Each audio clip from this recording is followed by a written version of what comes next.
आपने अभी दो तस्वीरें देखी होंगी, एक देश के बेरोजगार युवाओं की और दूसरी किसानों की।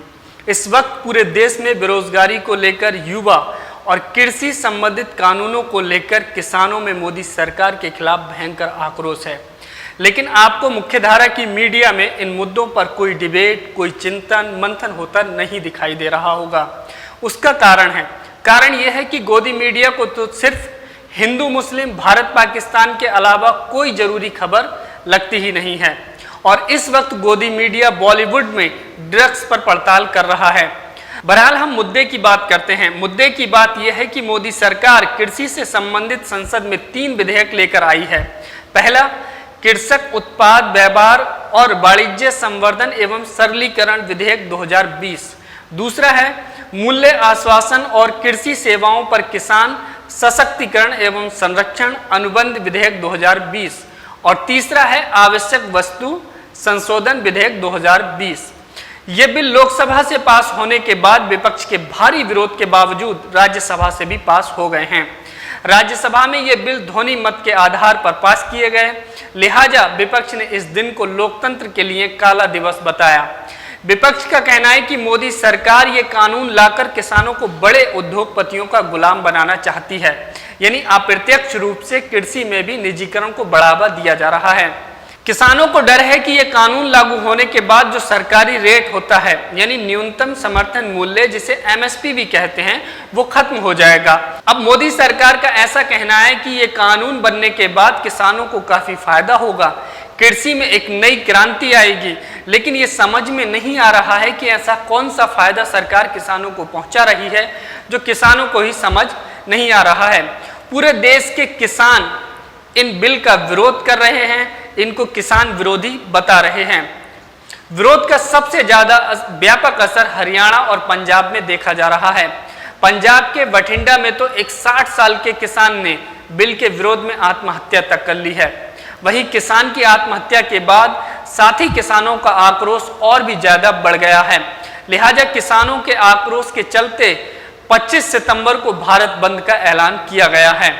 सोशल मीडिया के जरिए बेरोजगारी और किसान संबंधित विधेयकों को लेकर 25 सितंबर को भारत बंद का ऐलान किया गया है। ट्विटर पर 25 सितंबर भारत बंद ट्रेंड कर रहा है। तमाम सामाजिक कार्यकर्ताओं और राजनीतिक लोगों ने भी इसका समर्थन किया है। रिटायर्ड आईएएस सूर्य प्रताप सिंह और हंसराज मीणा ने सोशल मीडिया पर भारत बंद के इस ऐलान को व्यापक रूप दे रखा है। तमाम लोग किसानों के समर्थन में पोस्ट लिख रहे हैं और भारत बंद का समर्थन कर रहे हैं। हंसराज मीणा ने अपने ट्विटर पर लिखा है कि देश भर के किसानों को आप सभी की जरूरत है। मोदी सरकार संसद में ला रही किसान विरोधी काले अध्यादेश का कड़ा विरोध करें। मिलकर सभी आगामी 25 सितंबर को भारत बंद किसान आंदोलन को सपोर्ट करें। सूर्य प्रताप सिंह ने हरसिमरत कौर का ट्वीट रिट्वीट करते हुए लिखा है, मोदी जी की पूर्व मंत्री भी साथ में, 25 सितंबर भारत बंद। आपको बता दें कि शिरोमणि अकाली दल की नेता और मोदी सरकार में कैबिनेट मंत्री हरसिमरत कौर बादल ने इस बिल का विरोध करते हुए मंत्री पद से इस्तीफा दे दिया है। वहीं मीना सिंह सेंगर नाम के ट्विटर यूजर ने लिखा है कि किसान विरोधी काले अध्यादेश के खिलाफ देश भर के किसानों द्वारा बुलाए जा रहे 25 सितंबर भारत बंद का मैं पूर्ण समर्थन करता हूं।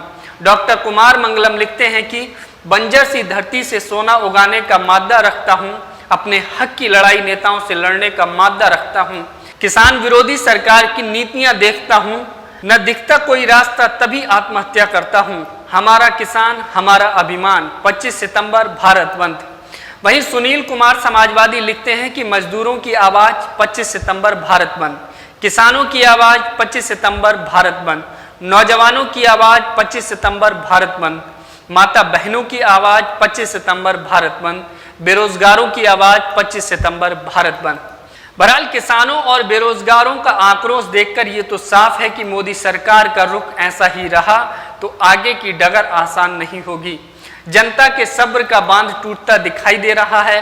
हाल ही में 17 सितंबर को युवाओं ने भी पीएम नरेंद्र मोदी के जन्मदिन को राष्ट्रीय बेरोजगारी दिवस के रूप में मनाया। इससे पहले ताली थाली बजाकर बेरोजगारी के खिलाफ विरोध दर्ज कराया। वहीं अब किसान और बेरोजगारों ने मिलकर मोदी सरकार के खिलाफ भारत बंद का ऐलान कर दिया है। अब देखना यह होगा कि इस बंद का मोदी सरकार पर क्या असर पड़ता है। कृषि बिल तो दोनों सदन से पास हो गए, राष्ट्रपति जी के हस्ताक्षर के बाद कानून का रूप ले लेंगे, लेकिन इस बीच किसानों का आंदोलन किस नतीजे पर पहुंचता है, ये देखने वाली बात होगी। मोदी सरकार किसान आंदोलन को देखते हुए बिल वापस लेगी या फिर मनमानी रवैया के साथ लागू कराती है, अब ये आने वाला वक्त बताएगा। फिलहाल इस वीडियो में सिर्फ इतना ही। बाकी तमाम बड़ी खबरों के लिए आप हमारे YouTube चैनल को सब्सक्राइब कीजिए, फॉलो करते रहिए। शुक्रिया।